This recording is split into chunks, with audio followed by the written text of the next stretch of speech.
de concentración solar. Hoy les voy a hablar sobre mi proyecto de tesis de doctorado. El título de esta presentación es Construcción y operación de un reactor para realizar la deposición química por vapor, CVD, asistida por radiación solar. Mi nombre es Noé Flores Montijo y soy parte del posgrado en Ciencias de la Ingeniería en la Universidad de Sonora. Bueno, para empezar con el contenido de la presentación, vamos a hablar un poco de la introducción de lo que es este método CVD. Nosotros, como estamos involucrados en la energía solar, muchos de nosotros estamos divididos un poco en estas dos áreas de lo que es la parte de concentración solar. Algunos más a los helióstatos, que más que nada a lo más utilizado que hay es a la producción de electricidad, como las plantas solares que hay en Nevada, por ejemplo, y Pampa. Y del otro lado tenemos los hornos solares, que estos están más destinados a la termoquímica. Incluso ya se está buscando involucrar también a la torre central y a los helióstatos dentro de la termoquímica. Hoy les voy a hablar de un dispositivo que se utiliza dentro de un horno solar. Dentro de los hornos solares se realizan reacciones endotérmicas, las cuales necesitan calor para que se haga la reacción. Aquí les muestro algunos ejemplos de diferentes reacciones, como son disociaciones térmicas, acoplamientos de metano, reformados de metano, pirólisis, así como ahorita nos están comentando que están haciendo en el horno solar de la plataforma solar de Hermosillo, reducciones carbotérmicas, entre muchas otras. Todos estos procesos tienen como características que requieren de temperaturas medias, vamos a decirle, alrededor de 500 Kelvin, a temperaturas muy altas, superiores a 2000 Kelvin. Dentro de estos procesos se encuentran estos de deposición. Para saber más o menos lo que es la deposición, primero les voy a hablar del producto de este proceso, que son las películas delgadas. Estas películas delgadas son capas de material que tienen espesores muy pequeños, que pueden ir desde nanómetros a micrómetros y muestran una relación de superficie-volumen muy alta. El propósito de hacer estas películas, así como la que ven en la imagen, es poner como adherir otro material sobre un sustrato para modificar sus propiedades. Esta puede ser en una superficie o incluso en una interfaz entre dos materiales. Para lo que se utilizan es para ya sea mejorar transmisividad, reflectividad, absortividad, darle más dureza al material, resistencia a la abrasión, oxidación, para mejorar propiedades eléctricas o incluso permeables, así como lo ven aquí en la imagen. El proceso por el cual se desarrollan estas películas delgadas se llama deposición, que consiste pues por medio de una síntesis controlada y a partir de precursores gaseosos ir formando poco a poco esa capa del material adherida al sustrato. Hay varios métodos para crear estas películas y las tres principales son las que ven aquí en la parte de abajo. Voy a poner el puntero. Estas tres. La primera es deposición química por vapor, la segunda es deposición física por vapor, la tercera deposición atómica por capas, que es similar a la primera. Ahorita les voy a decir las diferencias. En el caso de PVD o deposición física, lo que ocurre aquí es que hay un cambio de fase en uno de los materiales, eh, alimentado por la energía que está ocurriendo en el proceso, y ese mismo material cambia de fase y después se deposita en una película. Esa es la característica de los PVD, que nos da recubrimientos desde nanómetros hasta micrómetros, como los ven en estos valores. Ocurren normalmente a presiones bajas. En cambio, en la deposición química por vapor o CVD, los precursores gaseosos realizan una reacción química para que algunos de sus compuestos, ya sean elementos o algunas moléculas, se depositen en el sustrato y vayan formando esa capa sólida. Esto va también desde 10 nanómetros hasta 3 micrómetros, más o menos el grosor de las películas que se pueden desarrollar con esta técnica. Y el otro es ALD, que el nombre, como nos lo dice, es deposición atómica por capas. Aquí lo que se hace es, capa por capa, se van acomodando átomos y esto permite que las películas sean un poco más pequeñas, desde 0.1 nanómetros hasta 40 nanómetros más o menos. A ver, permítanme, creo que no encendí la cámara. Ahí está.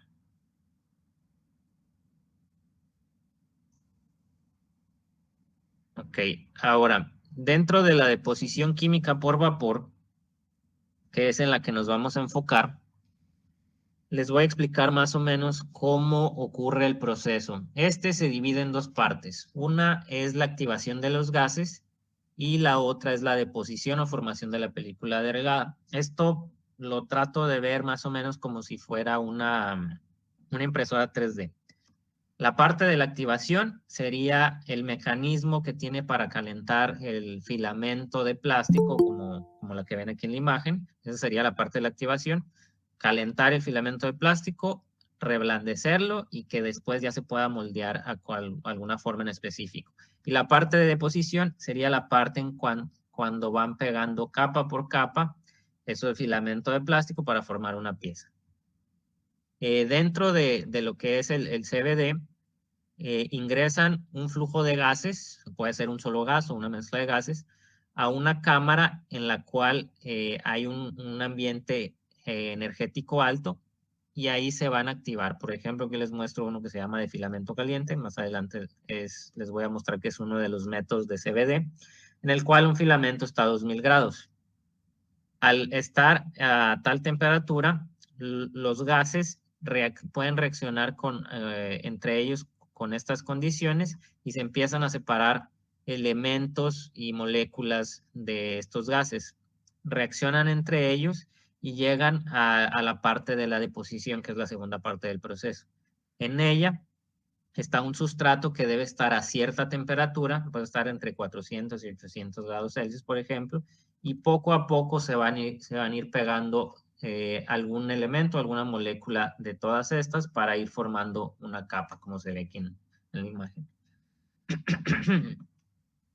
Bueno, aquí les muestro un diagrama así de forma más molecular para que vean cómo ocurre el proceso. Entran los gases, se activan, empiezan a reaccionar entre ellos, una molécula se pega en el sustrato y los elementos que ya no necesita, esos se separan y salen a través de una bomba de vacío.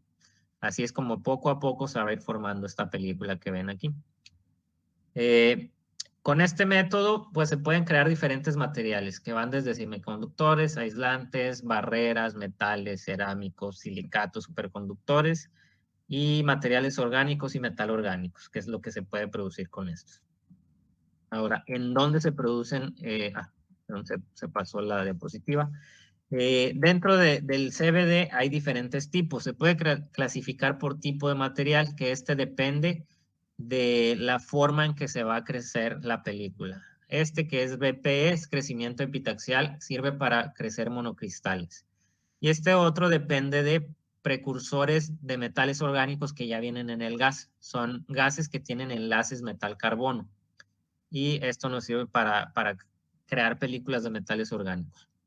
Y el otro tipo de CVD, por lo que se puede clasificar, es dependiendo de las condiciones tecnológicas.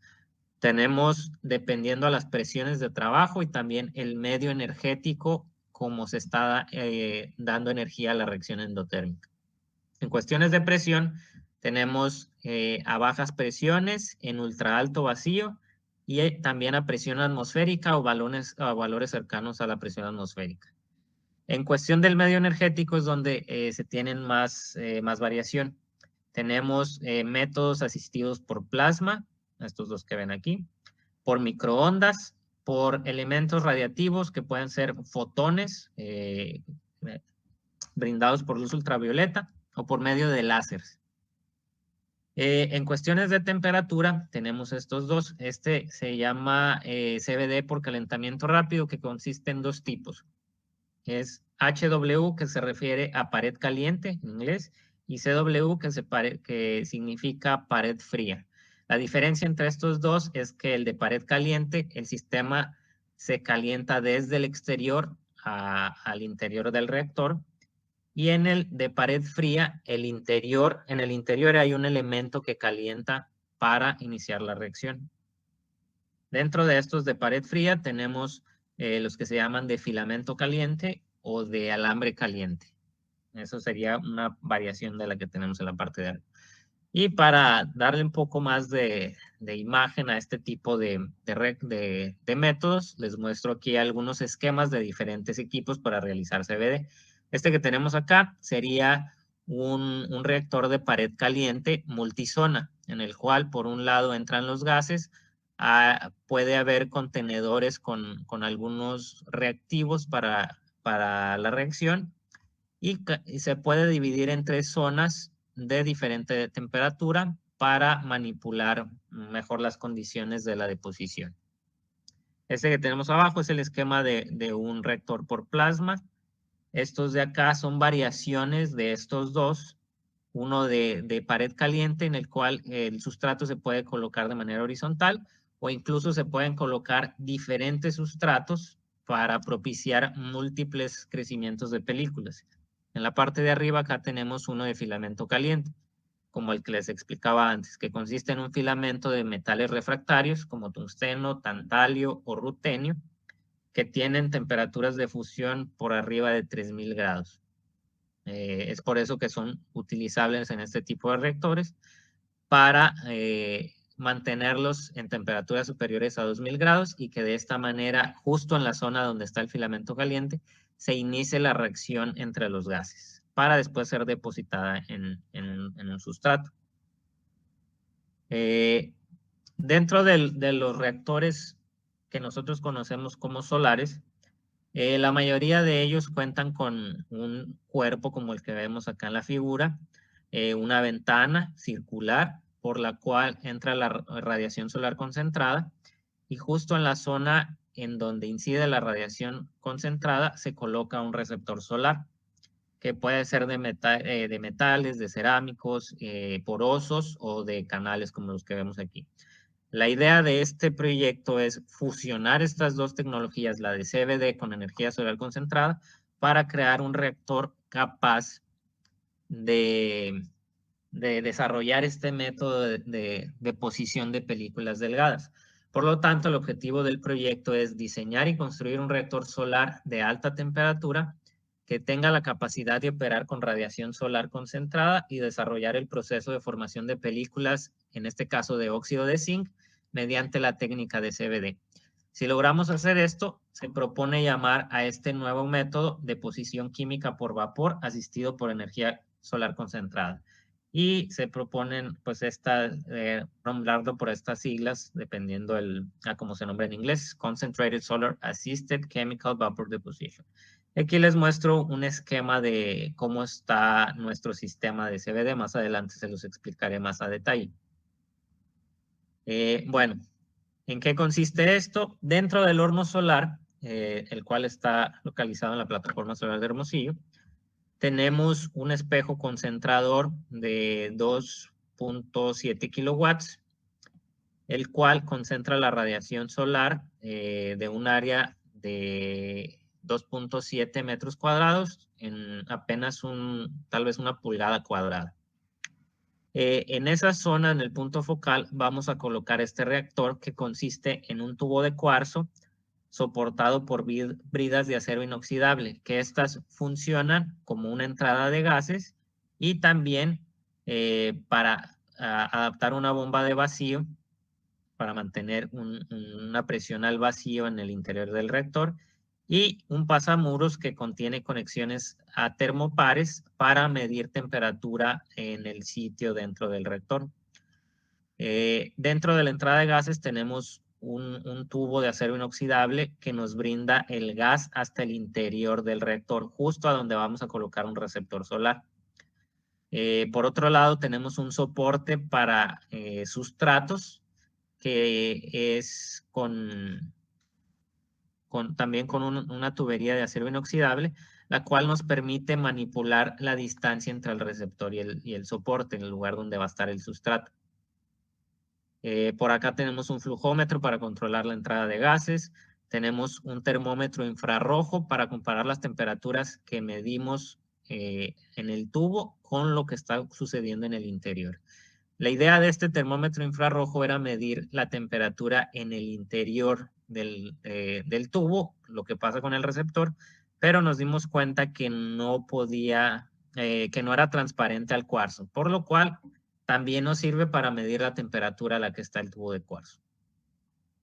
Acá les muestro unas imágenes desarrolladas en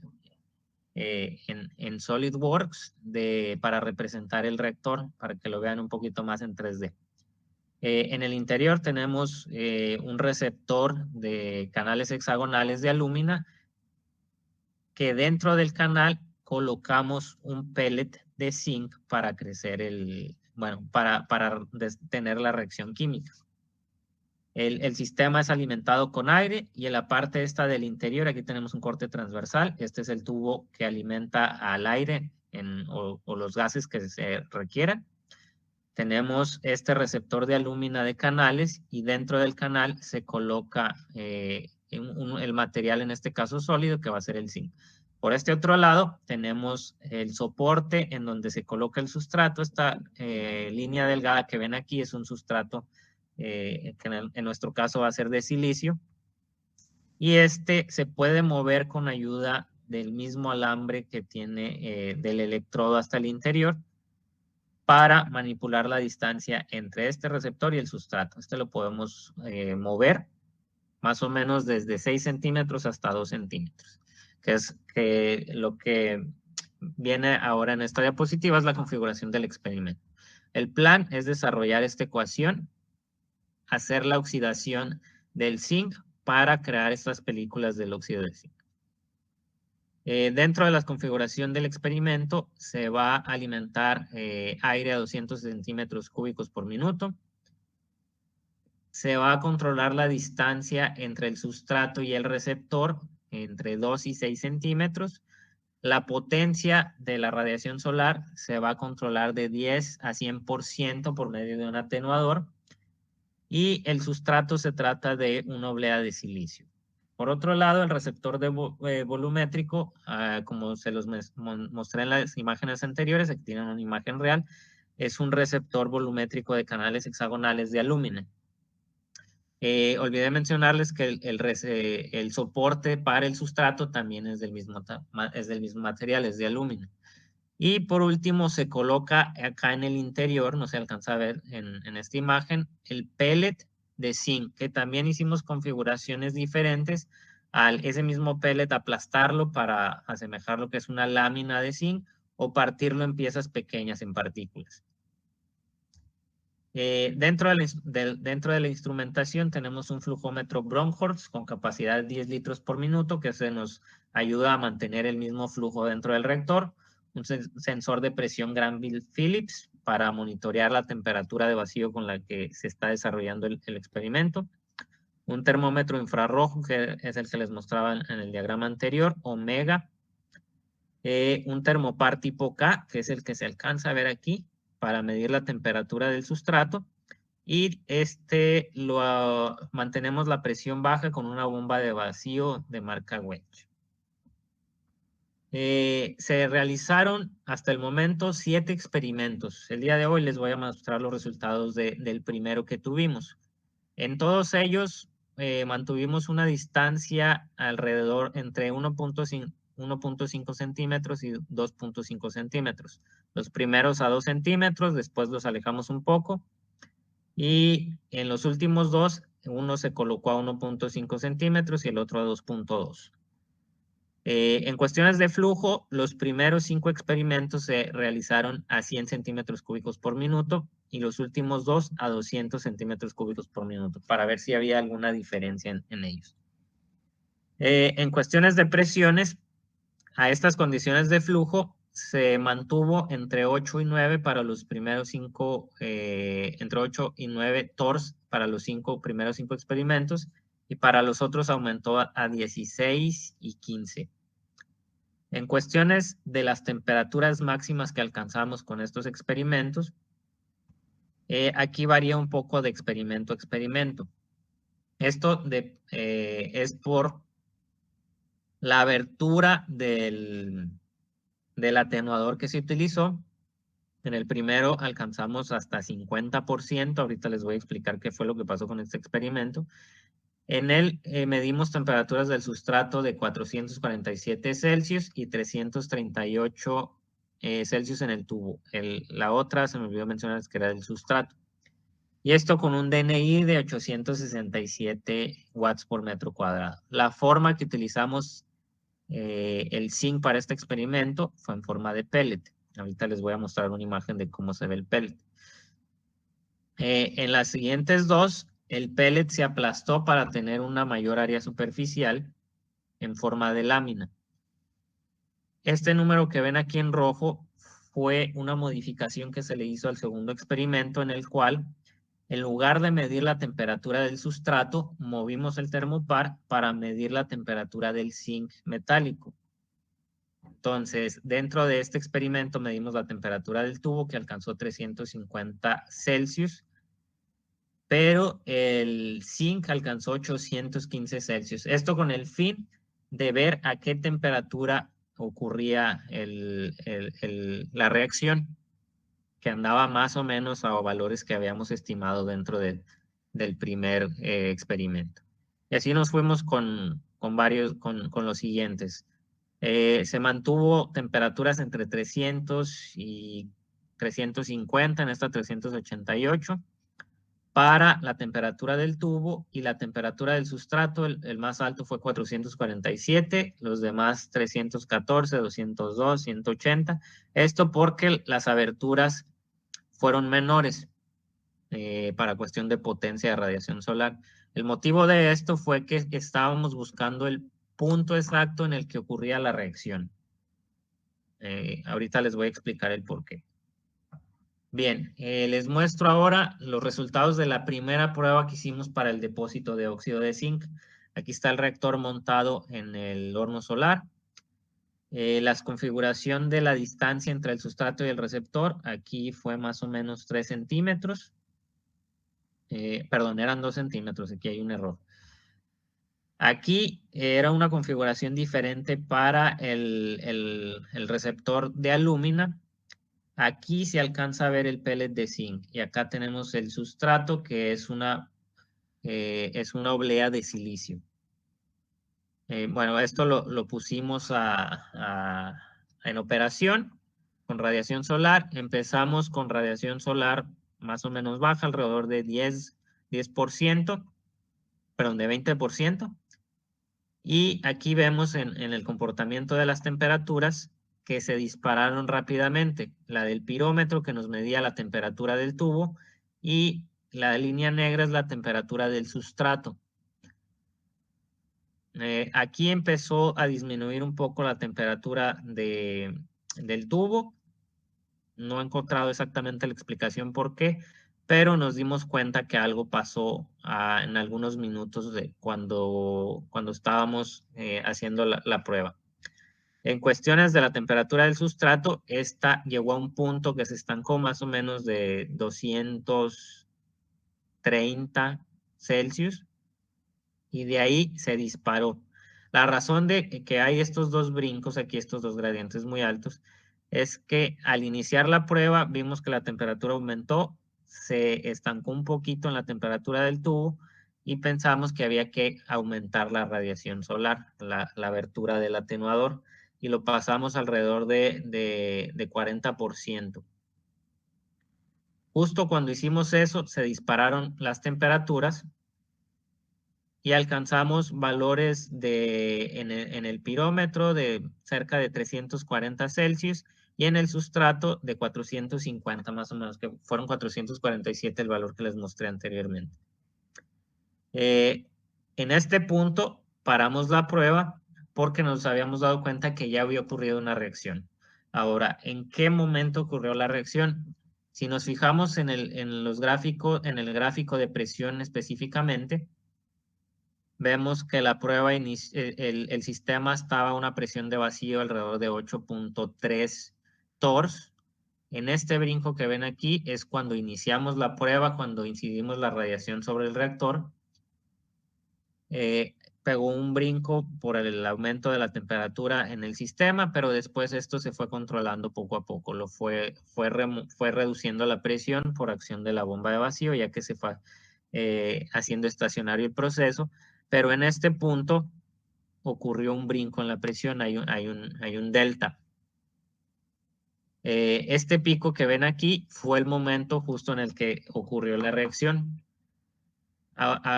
Tomamos el momento en el que ocurrió esto, lo pasamos al gráfico de temperaturas y nos dimos cuenta que fue aquí donde se estancó un poquito la temperatura. En ese momento ocurrió un cambio de fase en el zinc y reaccionó con el oxígeno que estaba presente del aire. Después del aumento de esto de temperatura que ven acá, pues fue que se siguió calentando el reactor con la radiación solar. Y hasta que nos dimos cuenta que había ocurrido algo, pues paramos la reacción para ver cuál era el resultado de lo que teníamos. Acá por otro lado les muestro el flujo. El flujo se mantuvo a 100 ssm, muy constante. Esta caída aquí fue que hubo un problema con la señal de la computadora. Se cayó el registro del flujo, pero el flujómetro seguía funcionando. Durante todo el experimento se mantuvo así en SSM. Ahora, dentro del análisis de la gráfica de presión, encontramos que esta tabla proviene de un artículo de Klimova en el 2005, en el cual trabajan con presiones de vapor para el zinc. En este buscamos un valor para la presión en milímetros de mercurio, que es igual a un torr, y encontramos que a la presión en la que ocurrió este pico de presión, más o menos 8.6, 8.7 torrs, en esta tabla encontramos que a 8.67 milímetros de mercurio, la temperatura de presión de vapor del zinc es de 873 Kelvin, alrededor de 600 grados Celsius. Por lo que creemos que en este punto el sistema alcanzó 600 grados Celsius en el zinc, por lo que alrededor en el receptor pudo haber estado temperaturas más altas. Este fue el punto en estas imágenes, son imágenes tomadas con una cámara CCD, en el cual es el antes y el después de que ocurrió la reacción. Si se alcanzan a ver, este es el cuerpo del receptor, y aquí este pequeño punto negro que se ve ahí es el pellet de zinc. En el momento en que ocurrió la reacción, se hizo una explosión del zinc y manchó todo el tubo, como lo ven en esta parte. Parte de este zinc reaccionó con el oxígeno, se formó óxido de zinc que quedó también pegado en el tubo de cuarzo. Y otra parte no reaccionó y quedó en forma de zinc metálico, pero ya pegado en el tubo y en todos lados donde explotó, como gotas de zinc. Y este es el resultado de la prueba, de esta primera prueba.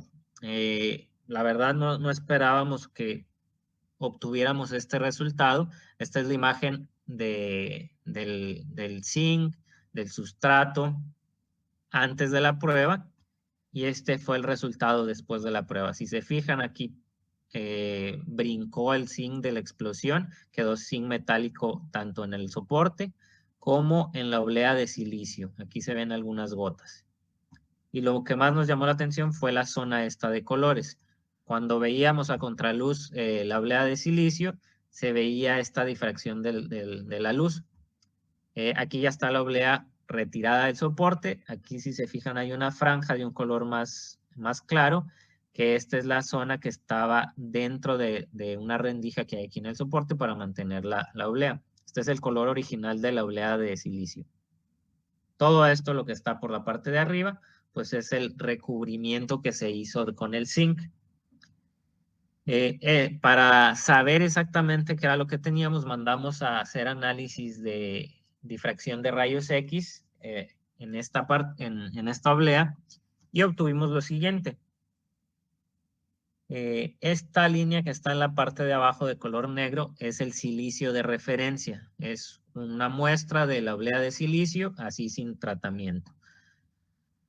Como vemos aquí, pues no hay muchos picos importantes más que este, que creemos que puede ser alguna contaminación. Y la línea roja que está en la parte de arriba, esta es la de la prueba que les acabo de mostrar. En la parte de abajo tenemos los picos representativos para el óxido de silicio, que son estos que están en color en naranja, pero también tenemos los que son para el zinc. El zinc Óxido metálico. de zinc. Los naranjas son de óxido de zinc. Los de color azul son los de zinc metálico. Ahora, ¿por qué están estos dos? Porque dentro del difractograma tenemos picos tanto de óxido de zinc, que sería este, que es alrededor de 32, 33, este que es de 34, el de 36, que es el pico más importante para el óxido de zinc, que es el que muestra que hay una estructura hexagonal, en la bursita se llama, y algunos otros picos también de formas diferentes de los cristales de zinc, de óxido de zinc, perdón, que sería este que tenemos acá, casi en 50, este como en 56 y uno último acá como en 63. Serían estos. Aquí están colocados los índices de Miller para cada estructura, pero también hay otros picos dentro de este difractograma que son los de zinc metálico. Si se fijan aquí en la imagen, hay algunas pequeñas partículas, aquí como unas salpicaduras de zinc metálico que se ven en la oblea, que puede hacer que sean estos picos que se ven aquí. Este que de aquí un poquito antes de 40 es de zinc, este de 43 también es de zinc, por acá hay uno más pequeño, casi en 54 de zinc, y por acá hay uno más pequeño que también puede ser de zinc. Ahora, el problema de esto es que no sabemos si este zinc es en la parte de arriba como salpicaduras o si dentro de la red de estructura cristalina del óxido de zinc, por ahí andan algunos átomos de zinc metálico. Bueno, aquí les muestro la imagen para ver las salpicaduras. Esta es la estructura de hexagonal de bursita para el óxido de zinc. Aquí las esferas amarillas se refieren al zinc y las blancas al oxígeno. Entonces, para saber exactamente qué representan estos picos de zinc, necesitamos más métodos de análisis de caracterización. Uno de ellos puede ser SEM, en el cual ya tenemos muestras en análisis de SEM, no hemos tenido los resultados, por lo tanto todavía tenemos esta incógnita de qué representa este zinc que anda aquí, si lo que se ve aquí visiblemente o si dentro de las estructuras de óxido de zinc, por ahí ande zinc metálico. Bueno, ya como conclusiones, se puso a prueba el reactor de CVD asistido por concentración solar y se pudo obtener como producto un recubrimiento de película delgada. Se encontró por medio de análisis en XRD que el material sintetizado es óxido de zinc, pero tiene rastros de zinc metálico. Ahora nos falta saber si en qué parte de la estructura está. Por otro lado, se replicó la película de óxido de zinc haciendo algunas modificaciones al experimento. Sin embargo, sigue presente el zinc metálico en los análisis de XRD. Ya no les mostré los otros análisis de XRD de los otros experimentos. De todos ellos, 4 tienen buenos resultados con respecto a óxido de zinc. Se presentan los mismos picos que les mostré aquí anteriormente, pero siguen apareciendo estos de zinc metálico. Ese es el problema. Y como trabajo futuro, pues se va a buscar cómo mejorar este proceso para evitar la presencia del zinc metálico. Y nos falta analizar las muestras en SEM para ver a más detalle cómo está construido esta película delgada. Y algún análisis elemental para ver cómo está ahí el zinc este metálico, que es el que nos hace ruido hasta el momento. Y de mi parte sería todo. Muchas gracias por su atención y si tienen alguna pregunta, pues estoy abierto para responder.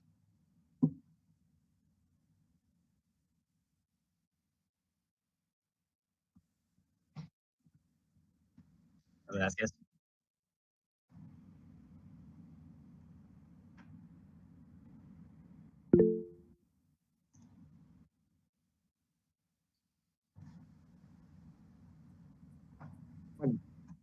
primero que nada, pues, muchas felicidades, Noé.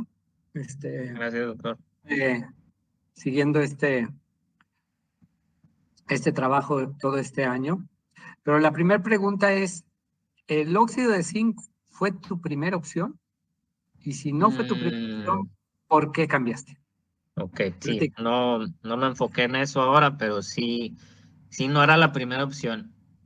De hecho, si nos vamos al objetivo general, lo que se planteaba desde un inicio en este proyecto era crecer películas de diamante. Se intentó hacerlo, de hecho conseguimos los materiales que son el gas hidrógeno y gas metano, que es el requerido para crecer diamante, pero a la hora de ya iniciar con el experimento, ya al tener todo montado, es prácticamente el mismo esquema experimental, solo que la diferencia son los gases. A la hora de hacerlo tuvimos problemas para controlar la presión y eso nos dificultaba el experimento, ya que si no se tienen condiciones de vacío, no se asegura que pueda haber partículas de oxígeno aquí en el interior y como los gases que alimentamos son explosivos, pues hay riesgo de que pueda ocurrir un accidente. Entonces esa fue una de las razones por las cuales de uno de los procesos yo creo que más complejos para realizar CBD, buscamos una opción que fuera más sencilla y la solución que encontramos pues fue cambiarnos al óxido de zinc. Ok. 2.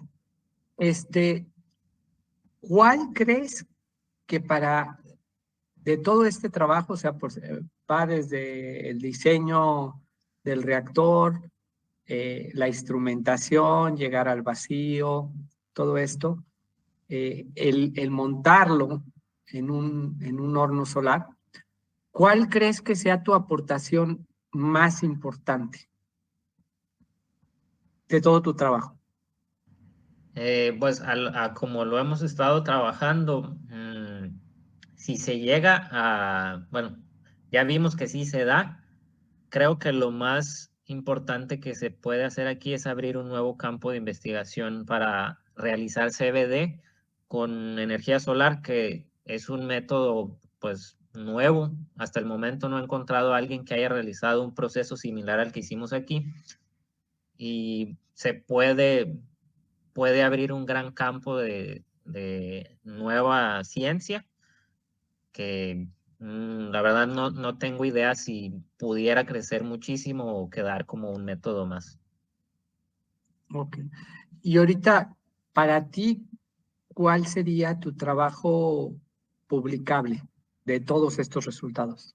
En primera, pues sería el equipo, ya que pues este equipo lo construimos pues prácticamente desde cero. Tomamos el reactor que estaba destinado para otro propósito y lo modificamos para esto. La parte de la instrumentación, el control, en el cual nos ha apoyado mucho el Ramiro. Esa podría ser una publicación, demostrar el equipo y el método que se plantea ya con un resultado. Y la otra publicación sería reafirmar ya el producto que tenemos, tratar de hacerlo a lo mejor más limpio, que ya no aparezca el zinc metálico. Y ahí ya podríamos presentar ya un producto formal hecho con este equipo. Okay. Ahora, en el tema del control, hablas de una explosión supongo yo que era algo súbito. No sé si nos puedes platicar a qué quiere decir cuando hay una explosión. Cuando cambias, llegas a esa temperatura de cambio de fase de sólido a gas, el zinc. Ajá. En ese punto es un punto triple, ¿no? Sí. Entonces pasas de estado sólido al estado a esa presión que sí se te da. Esa presión. Ok. Bueno, casi y entonces ahí ya sabes, puedes con certeza, con esta referencia, puedes decir que estabas a 600 grados en el zinc. Ahora, ¿cómo podrías hacer para controlar o minimizar los efectos de esa explosión? Veo que hiciste láminas, luego pulverizaste, ¿qué estrategias crees tú para controlar esa explosión? En principio lo que hicimos fue no alimentar la radiación solar tan de golpe como lo hicimos en los primeros experimentos. Aquí en el primero alcanzamos aberturas de hasta el 50%. Después lo fuimos bajando un poquito a 30%, a tratarlo de hacerlo más lentamente. Y ya nos dimos cuenta, por ejemplo, el segundo experimento, cambiamos el termopar del sustrato a donde estaba el pellet de zinc, que en este caso fue una lámina, lo aplastamos un poco y alcanzamos a medir temperaturas de hasta 815. Después regresamos el termopar al sustrato y seguimos monitoreando esto. El cambio de la explosión es muy rápido y fue difícil medirlo en el momento en el que sucedía. Incluso en otros experimentos, hasta con el 20% de apertura, ya se había realizado la explosión. Entonces, uno de los cambios que hicimos, no lo mencioné en la parte de la explicación, pero fue que en el último experimento, en el 7, en lugar de iniciar con la presión mínima de trabajo, que fue en este caso de 15.47, iniciamos con una fase de precalentamiento. Mantuvimos una presión no atmosférica, pero sí baja, fue alrededor de 100 torrs. Hicimos la fase de calentamiento poco a poco con 5% de abertura, después 10%, 20% y así hasta 30%, para que el delta de temperatura no fuera tan alto, el gradiente. Y en este último experimento yo esperaba que al tener ya el sistema con la temperatura adecuada para que ocurriera el cambio de fase, al disminuir la presión, fuera más controlado, pero igual no dio tan buen resultado. Entonces, en cuestiones del control del experimento, me sigo decantando por la cuestión de temperaturas, de ir haciéndolo de poco a poco, ya que con la presión no noté un cambio muy grande, al contrario, obtuvimos mejores resultados con los primeros experimentos. Y ya por último, ¿qué te Sí. resultaba muy difícil colocar el termostato? O sea, hablan mucho de temperatura en el sustrato, es decir, en la parte trasera de la celda, Sí. de la oblea. Pero, ¿qué tan difícil era poner el termopar más bien en el pellet o en la lámina o en las partículas? Era muy complicado poner ahí el termopar para medir la temperatura y precisamente ver esa temperatura de punto triple. Sí, en la prueba esa en la que está marcada en el 815, fue complicado colocar el sensor, primero el termopar, justo pegado al zinc, porque a la hora de cerrar el reactor, se me movía el termopar. Fue algo difícil lograr que casara el termopar con el canal en donde estaba el zinc. Esa fue una de las cosas. Y la otra es que después del experimento, al sacar pues todo esto, al sacar el receptor, ver qué había pasado con el zinc, la mayor parte del zinc se adhirió a la punta del termopar, El como que se termopar. pegó ahí y ya que lo saqué, terminó por romperse el termopar. No sé si se fundiría o interactuó ahí el zinc con el termopar. Se rompió.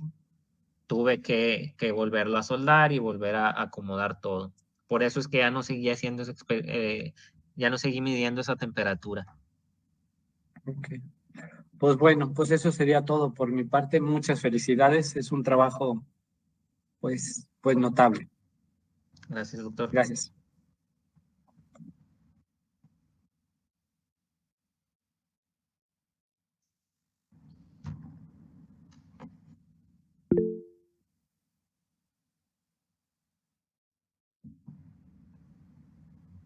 Hola, muy buenas tardes.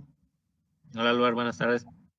Este, bueno, mi pregunta va en el sentido de tu reactor, por lo que veo y por lo que recuerdo, es muy similar al que normalmente se usa para hacer esto con hornos comunes y corrientes, ¿no? Así O sea, es. la técnica creo que usa también hasta el mismo tubo de cuarzo, de alumina, igual para hacer, hacer la reacción. Eh, Aquí mi pregunta es respecto de la conducta térmica que tú ves ahí. Este, por la curva que se está mostrando, pues sí diera la impresión de que es un punto crítico. Pero ¿cómo se garantiza que sí es un punto crítico y no es una reacción exótica y de algún otro tipo, ¿no? Entre los mismos compuestos que se tienen. O que a lo mejor sea producto de estar irradiando la muestra, que a lo mejor es un calentamiento pues bastante distinto al que usa la técnica de manera, bueno, la convencional, pues, la que usa los hornos normales. ¿Hay algún comparativo que tú hayas visto esta conducta térmica, lo que tú supones es un cambio de fase o un cambio, una reacción química ahí en ese punto respecto de los reportes de la técnica convencional? Con respecto a otros experimentos, como lo dices, sí, este equipo se parece un poco a, lo voy a mostrar acá, a estos que son de pared caliente. Se puede decir que este equipo es una mezcla de uno de pared caliente en el cual se calienta la pared del tubo y también a uno de los que se llaman de pared fría, porque en el interior también hay un elemento de alta temperatura, incluso superior a la que nos da el tubo. No he encontrado una gráfica similar a esta. De hecho, experimento fue algo particular, porque incluso con los siguientes experimentos que hice, ya no se observa esto. No sé si sea porque en el primer experimento quedó el pellet expuesto aquí y pues, recibió parte de la radiación. A lo mejor cuando ocurrió la explosión, el sensor midió otras cosas por lo que ocurrió esto, porque en los siguientes experimentos el pellet de zinc ya no estaba expuesto, sino estaba confinado adentro de un canal. Y en esos experimentos el comportamiento de la temperatura del sustrato y del pirómetro, en este caso de la pared del tubo, sí es diferente. Entonces, no he encontrado, tengo diferencias dentro de mis mismos experimentos y con respecto a temperaturas así como esta gráfica con otros artículos, no he encontrado. Muchos de ellos no se enfocan tanto en el análisis de la temperatura, sino ya más bien en el resultado que obtienen de la película. Nomás reportan, se hizo el experimento con una zona de 900 grados en la zona de inicial, y luego en otra en 600 y otra en 400, por ejemplo. Eso es lo que he visto que reportan. Ahora, en la técnica convencional, no recuerdo mal, creo que meten argón con oxígeno, ¿no? Aquí entré un Sí, poquito tarde a la charla. Yo veo que ahí dice que tú estás metiendo aire. sí, así Este, es. o sea, no es un ambiente controlado de argón y oxígeno, ¿no? Es nada más aire lo que estás metiendo. Como... No, sí, de hecho en algunos experimentos sí utilizan oxígeno puro, a veces con algún otro elemento de arrastre como el argón.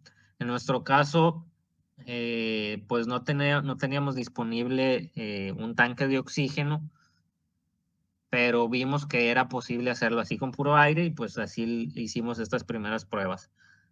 Si se repiten los experimentos, la verdad sí me gustaría ya hacerlo con oxígeno puro o también alimentar argón o incluso nitrógeno en cierta cantidad para ver cómo se comportaría el crecimiento de la película, para ver si hay alguna variación en eso. Ok, bueno, gracias. Gracias a ti, Lu.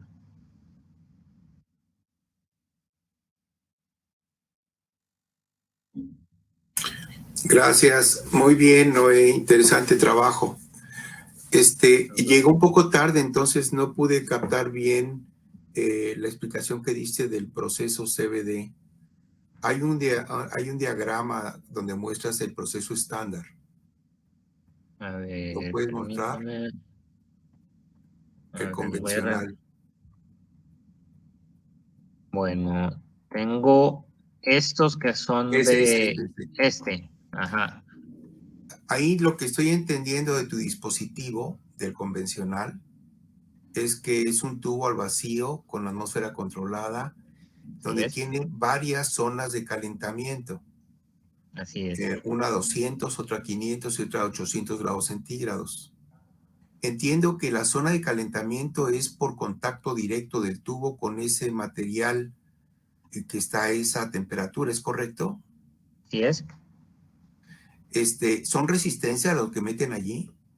Sí, en estos tipos de reactores, haga de cuenta que es como una caja. Tiene Sí. en el medio como un orificio circular, que es donde se coloca el tubo, y en la parte de arriba tiene 3 zonas de resistencias. Es por Ok. eso que se puede tener a diferentes temperaturas cada zona. Cada resistencia se pone mantiene la atmósfera aquí en esta pequeña zona a esa temperatura. Así es. Ok, lo que estoy entendiendo entonces es que, digamos que la cama en contacto en el perímetro del tubo estaría a 200 grados centígrados en una zona, a 500 así en es. otra y a 800 en otra. Entonces, la transferencia de calor se daría de la resistencia eléctrica al vidrio Pyrex que está allí o al tubo que está allí, no sé de qué material sea ese tubo. Y después, por procesos de convección, irían a tu muestra, a tu gas. Exactamente. Es correcto, ¿no? Sí, así es. En el caso que tú estás proponiendo, que es utilizar radiación solar directa, esta le está pegando directamente a tu muestra. ¿Es correcto eso? En unos experimentos que hice, sí, la radiación pegaba directamente en el zinc, pero en otros el zinc quedó tapado por una pared del receptor de alúmina. Si mi pregunta va dirigida a la transferencia de calor, son mecanismos distintos. Un mecanismo de convección de calor, conducción, convección fundamentalmente, a mecanismos de absorción de radiación y transferencia radiativa en tu receptor. Está Así funcionando es, como un receptor esta cavidad. así es, sí. ¿Tienes algún tipo de análisis o hay análisis de qué está ocurriendo ahí? Hasta el momento no, lo único, bueno, la idea era medir la temperatura directamente del receptor por medio del termómetro infrarrojo, pero nos dimos cuenta que no era transparente al tubo de cuarzo, por lo que la información que tenemos ahorita es de la temperatura del tubo de cuarzo y podemos tomarlo como algo semejante a este tipo de reactores, ya que la temperatura del tubo de cuarzo pues se coloca a estas dependiendo de la zona. Ya. Y en el interior, pues lo único que podemos medir ahorita es ya sea la temperatura del sustrato, como les mencioné, o mover el termopar para medir la temperatura directa del zinc, que fue lo que hicimos en el segundo experimento. Ya, pero ahí en ese caso, si quisiéramos hacer cálculos térmicos, tendríamos que conocer la absortancia radiativa del Así zinc, es, ¿no? sí. Y sabiendo la potencia que tú estás metiendo, podrías calcular la temperatura que podría alcanzar el zinc ahí. Sí, sí se pudiera Aunque hacer tú el la mides cálculo ese. directamente, ¿verdad? Sí, Ahora, ¿la mides sí con es posible. termopares o la mides con pirómetros? Esta que está aquí señalada en rojo, esa se midió con un termopar. Ok. Quisimos medirlo con un pirómetro, pero no fue transparente al cuarzo. Sí, es un Entonces, problema eso. lo único que podemos medir con el pirómetro es la temperatura del tubo, que pues algo de referencia nos está dando. Ok, entonces básicamente lo que estás haciendo es un calentamiento radiactivo del material que vas a tratar. Sí. ¿Es Sí, correcto? así es. Sí, así es. ¿Y qué ventaja tendría eso con respecto al convencional? Bueno, con respecto al convencional sería mantener un sistema a alta temperatura sin la necesidad, si nos vamos al consumo energético, sin la necesidad de mantener una resistencia eléctrica trabajando mucho tiempo, sino mantener el seguimiento del helióstato dentro del horno solar para mantener esas condiciones de alta temperatura. Esos equipos que ya existen comercialmente, supongo, operan las 24 horas del día. Sí, sí, bueno, no sé si puedan operar las 24 horas del día, pero dentro de experimentos que he visto que hacen, sí pueden durar de 1 hora a 3 horas. La verdad, desconozco si están diseñados para trabajar por muchas horas o solamente unas pocas.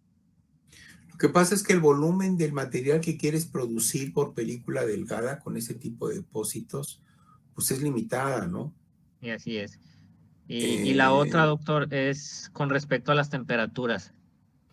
sí. Los reactores estos de pared caliente que conozco, he visto que el máximo de temperatura que alcanzan es 1200 grados.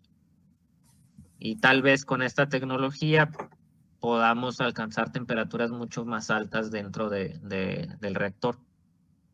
Bueno, nada más para comentar.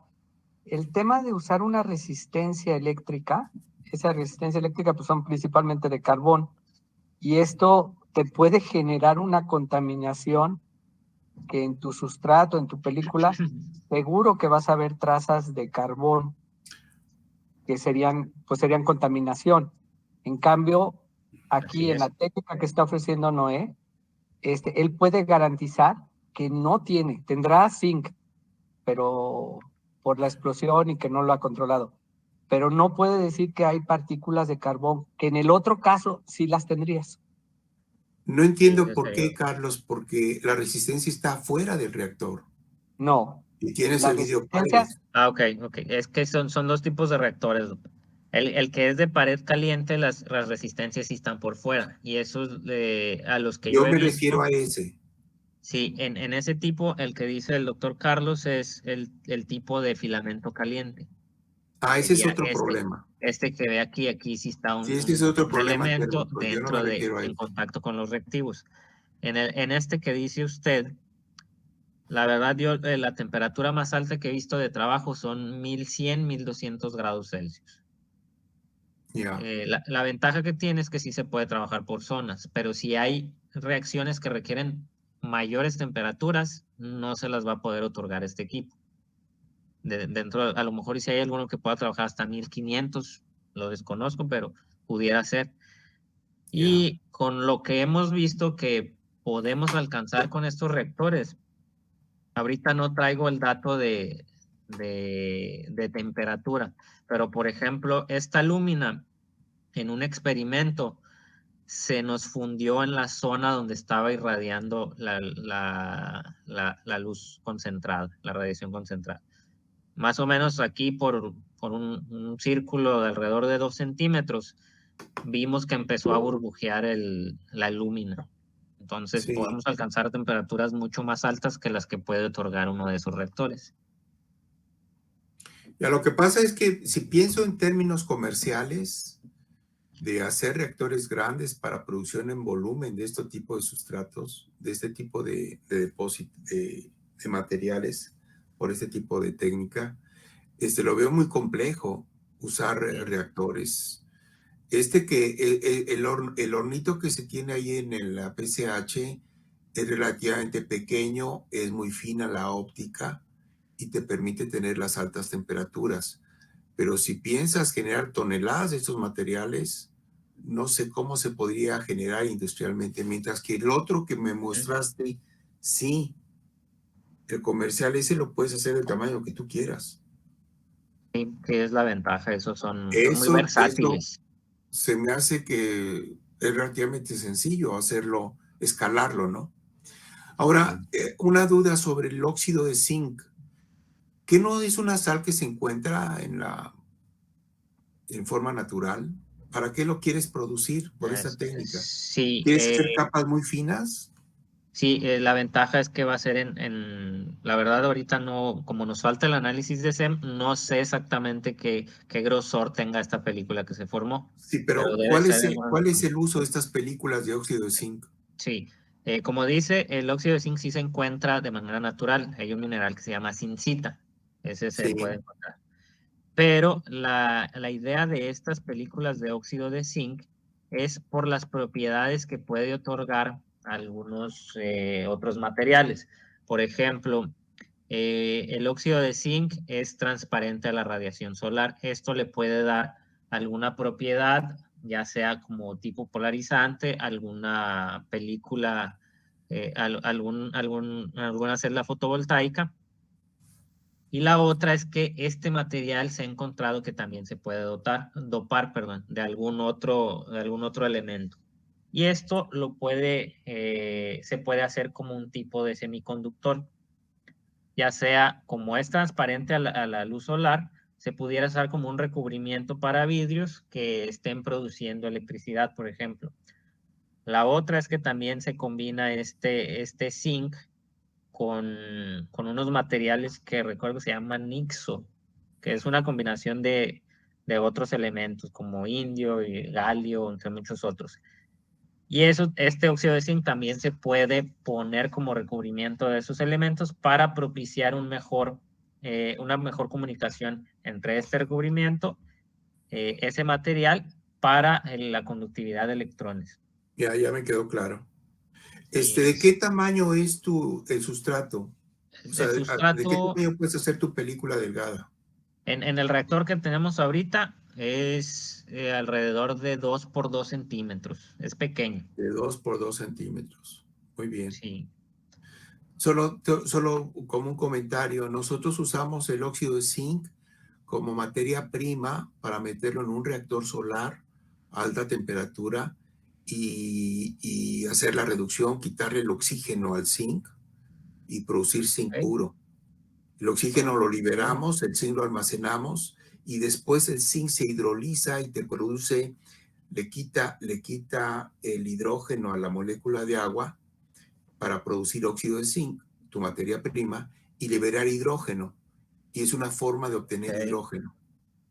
Y es una de Órale. las tecnologías que se están investigando para ver si podemos producir hidrógeno con tecnología de torre central. Entonces Ok, me da no gusto saber conocía que ese dato, además, doctor. sí, la Gracias usamos de otra por el manera dato. muy distinta, el óxido de zinc. Sí, porque Muy aquí lo bien. que estoy buscando es sintetizarlo y del otro lado sería descomponerlo. No había escuchado ese Sí, uso hay también. muchos artículos sobre eso. Mi última pregunta, ¿quién es tu investigador responsable? Tu tesis es Bueno, doctorado, ¿verdad? sí, es del doctorado. Ok, Inicialmente era el doctor Cabanillas, con él iniciamos con la idea de producir películas de diamante. Él, pues, al cambio que tuvo en su trabajo, me pasó con el doctor Rafael García. Y con él he venido trabajando pues ya desde hace más o menos 2 años, muy que bien. fue que se dio el cambio, y también pues con ayuda del doctor Carlos Pérez hemos estado trabajando en esto. Sí, yo sé que Carlos te ha estado apoyando bien. Muy Sí, bien. mucho. Y Ricardo, Y Y Ricardo Ricardo también, y Ramiro. y Ramiro, el grupo del hornito. Muy bien. Excelente. Gracias, Noé. Gracias a usted, doctor. Hornote.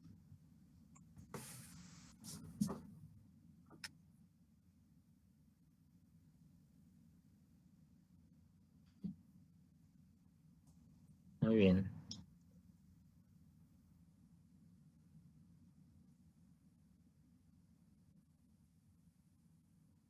Muchas gracias.